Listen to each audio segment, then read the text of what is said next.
Hello everyone, welcome to my channel code story with Mike. तो आज हम अपने ग्राफ कंसेप्ट एंड क्वेश्चंस के प्लेलिस्ट का वीडियो नंबर 28 करने जा रहे हैं। ठीक है, स्टार्ट करने से पहले हमेशा की तरह कुछ भाषण। यार, एक चीज़ हमेशा याद रखना, कंसिस्टेंसी ही आपको जिताएगी फ्यूचर में। ठीक है, consistency is the key to every problem.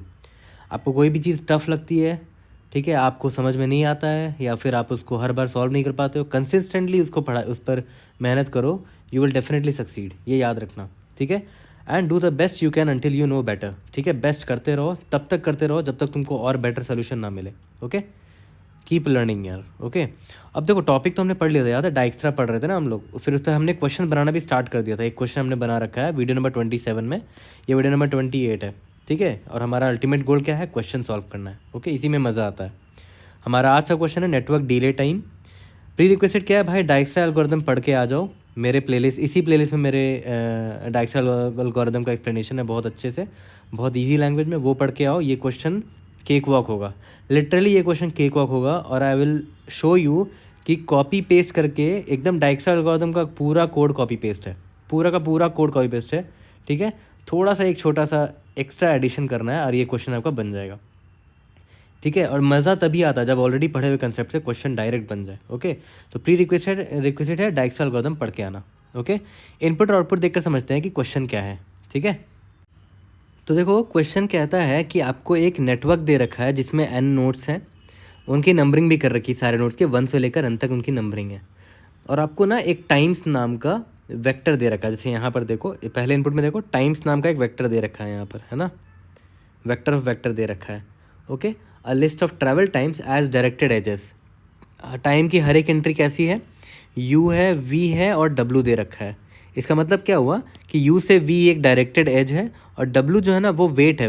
Wait नहीं, यहाँ पर टाइम बोल रहा है उसको, वो बोल रहा है कि u से v जाने में इतना टाइम लगता है।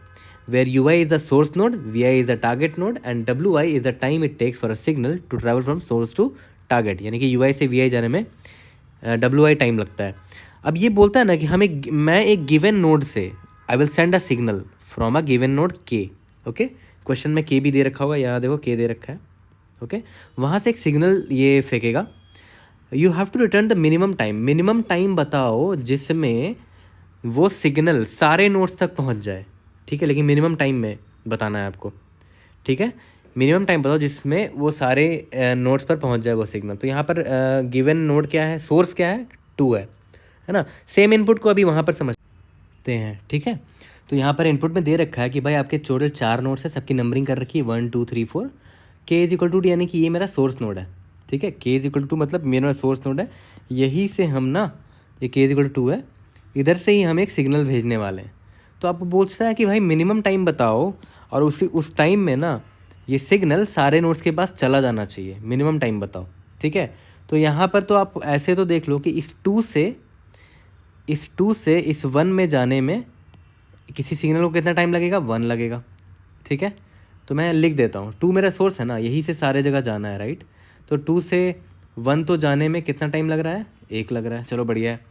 इस 2 से 3 पे जाने में कितना टाइम लग रहा है? 3 पे जाने में कितना टाइम लग रहा है? 1 टाइम लग रहा है, चलो बढ़िया। लेकिन इस 2 से 4 पे जाने पे देख रहे हो, 1 + 1 2 लग रहा है ना, क्योंकि ये 2 से पहले ये 3 जाएगा तो उसमें 1 लग जाएगा, फिर 3 से 4 जाएगा उसमें भी 1 लग जाएगा। ठीक है, और देखा जाए तो मिनिमम टाइम है ये, है ना। 2 से 1 जाने का मिनिमम टाइम 1 ही है ना, और कोई तरीका तो है नहीं वैसे भी।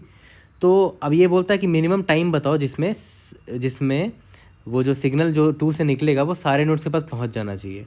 तो क्या मिनिमम टाइम 1 लग रहा है क्या आपको? नहीं नहीं नहीं, 1 पे तो 2 से 1 चला जाएगा, बहुत बढ़िया। 1 सेकंड में 2 से 3 भी चला जाएगा सिग्नल, लेकिन 1 सेकंड में 2 से 4 नहीं जा पाएगा, क्योंकि 2 से 4 जाने में कम से कम 2 सेकंड तो चाहिए ही चाहिए, राइट। देख रहे हो, इसका मतलब कि कम से कम 2 सेकंड तो चाहिए ही भाई, कम से कम 2 सेकंड तो चाहिए जिसमें मेरा सिग्नल जो है 4 तक पहुंच जाए। ठीक है, दैट्स वाई इसका आंसर 4 है। ओके, अब मान लेते हैं कि यहाँ पर एक और सिग्नल होता 5। ठीक है, 5 तक पहुँचने में यहाँ पर भी 1 सेकंड लग रहा है। ओके, अब बताओ कितना होता?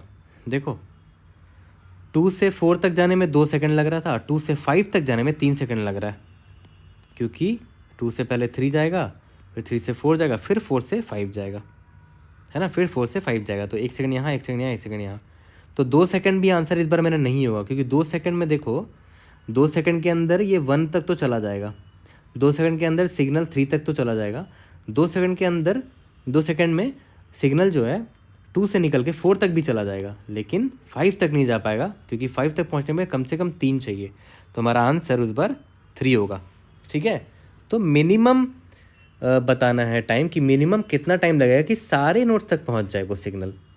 ठीक है, मिनिमम यहाँ 1 है, मानता हूँ मैं मिनिमम वैल्यू है, बट भाई सारे नोड्स में नहीं पहुंच पाएगा 1 में, सारे नोड्स पे नहीं पहुंच पाएगा 2 पे, सारे नोड्स पे पहुंच पाएगा कम से कम 3 सेकंड से होना ही चाहिए, तो 3 मेरा मिनिमम वैल्यू है यहाँ पर, दैट्स व्हाई आंसर इज़ 3। हाँ, इस गिवन इनपुट के लिए इसको मैं हटा दे रहा हूँ, जो गिवन इनपुट है इस 5 को हटा दे रहा हूँ, तो गिवन इनपुट के लिए मेरा आंसर क्या है, 2 है। ठीक है, तो अब देखते हैं इसको सॉल्व कैसे करेंगे।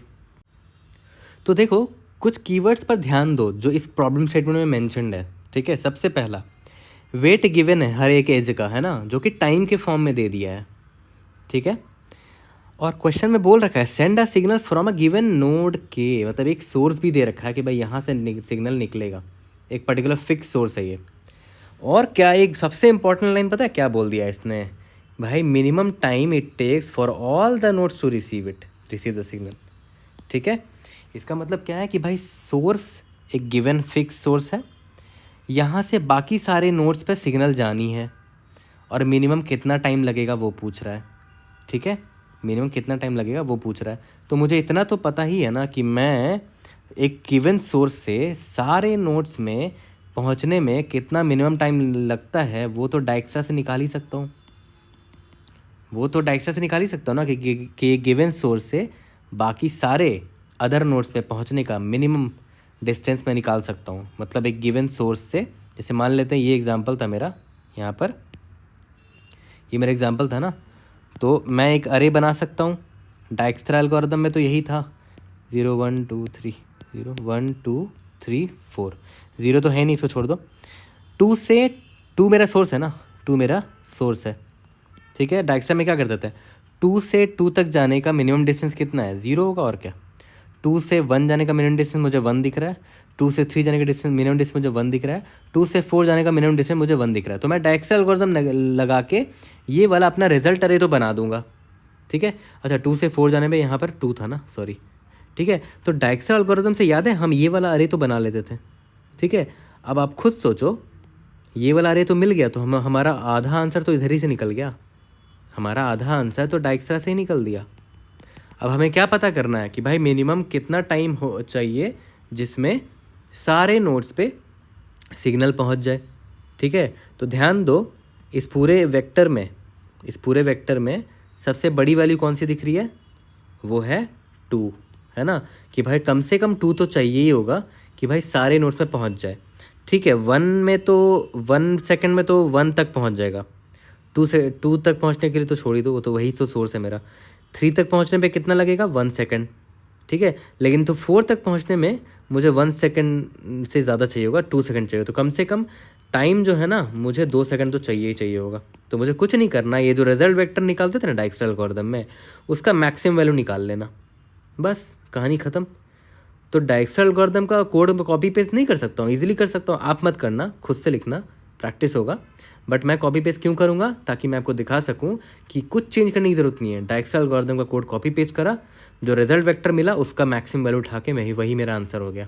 ठीक है, एक चीज़ ध्यान देना, डाइक्स्ट्रा एल्गोरिथम में हम यहाँ पर क्या करते थे, शुरू में सारे वैल्यू को इन्फिनिटी लेते थे ना, इन्फिनिटी लेते थे।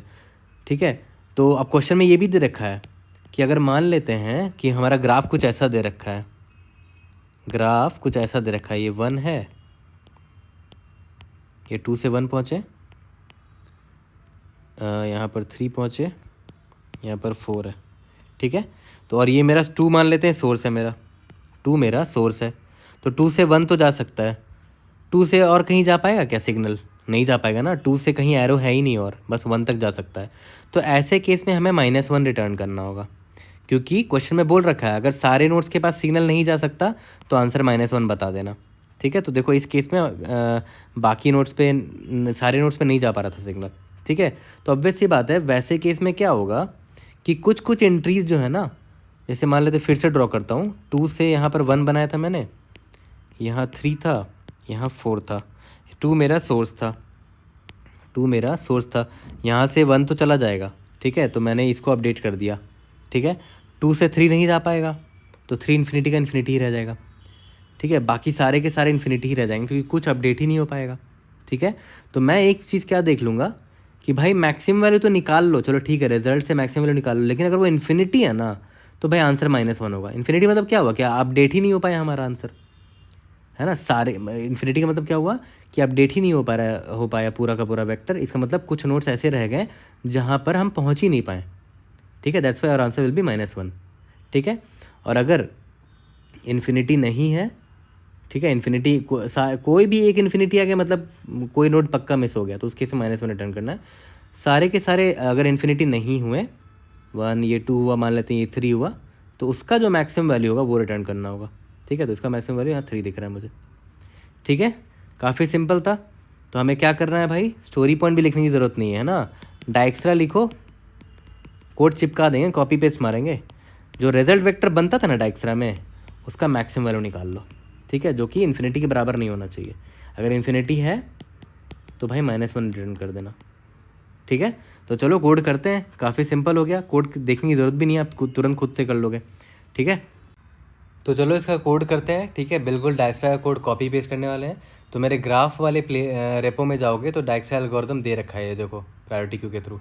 तो मैं क्या करूँगा, डायक्स्ट्रा एल्गोरिथम उठाऊँगा, पूरा का पूरा कॉपी पेस्ट कर दूँगा। थोड़े चेंजेस करने पड़ेंगे अकॉर्डिंग टू नेमिंग कन्वेंशन, ठीक है। तो देखो डायक्स्ट्रा एल्गोरिथम कॉपी पेस्ट कर दिया। यहाँ पर के क्या है, मेरा सोर्स है, तो देख लो रिजल्ट ऑफ के इज इक्वल टू 0 होगा, राइट। और पुश करेंगे किसको, 0, के को, के मेरा सोर्स है, यहाँ तक ठीक है। और उसके बाद n नोट्स है ना, टोटल नंबर n नोट्स है, तो यहाँ v ना लिख के n लिखना पड़ेगा, लेकिन नोट्स की नंबरिंग 1 से लेकर n है, तो n+1 कर देते हैं, ठीक है। यहाँ तक क्लियर है। देख लो पूरा का पूरा डायक्स्ट्रा एल्गोरिथम कॉपी पेस्टेड है और कुछ भी एक्स्ट्रा नहीं किया है, ठीक है। और लास्ट में हम क्या करते थे, याद करो, रिटर्न रिजल्ट कर देते थे डायक्स्ट्रा में, लेकिन मुझे यहाँ रिटर्न रिजल्ट नहीं करना है, मैक्सिमम वैल्यू रिटर्न करनी है, ठीक है। तो क्या करेंगे, int answer is equal to int min रख लेते हैं, ठीक है। अब अपने रिजल्ट में इटरेट करते हैं, for int I is equal to 1। Nodes की नंबरिंग कहाँ से स्टार्ट थी, 1 से लेकर n तक थी, I less than equal to n, I plus plus, ठीक है। Answer is equal to maximum of answer comma int and result of आई।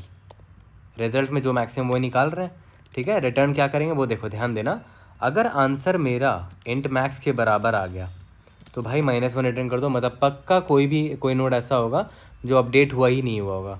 यहाँ दे रखा है कि if it is impossible for all the n nodes to receive signal return -1, तो मैं यहाँ -1 return करूँगा, ठीक है। सारे नोट्स पर सिग्नल पहुँचना चाहिए, कोई भी ऐसा बच गया, 1 या 2 या कितने भी नोट्स, कोई भी नोट बच गया जहाँ सिग्नल नहीं पहुँच पाया, इंट मैक्स ही रह गया वो, तो -1 रिटर्न कर देंगे, ठीक है। और अगर ऐसा नहीं है तो आंसर में जो मेरा मैक्सिमम वैल्यू वही रिटर्न कर दूंगा, ठीक है।